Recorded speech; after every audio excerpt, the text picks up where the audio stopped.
দেখো ভাই, ফাইনালি কিন্তু আমি সকালবেলা বাড়িতে আসলাম, আর বাড়িতে এসে বাড়ির অবস্থাটা এরকম দেখছি, চারিদিকে বিছনাপত্র কেমন ছড়ানো। আর এখন আমি কিন্তু ঘরে রয়েছি, আর ঘরে থেকে ভিডিওটা বানাচ্ছি। আর এদিকে রিং লাইটটা জ্বালিয়ে নিয়েছি, কেন এই লাইটটা এখন অফ করে রেখেছি, কেন বাড়িতে কারেন্ট পড়বে আর সে চিন্তায় লাইটই অফ। আর এখন যাব ওই ঘরে দেখতে কি করছে ওই ঘরে দাদারা কি করছে দেখি গিয়ে।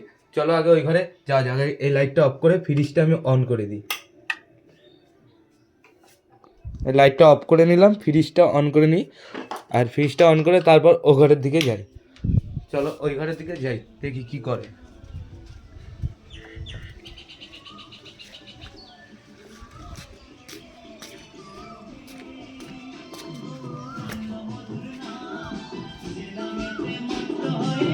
এই ঘরে তো দেখছি দাদা মাদা কেউই নেই, আর এদিকে টিভি চলছে দেখতেই পারছো, মানে মায়াপুরের ভিডিও।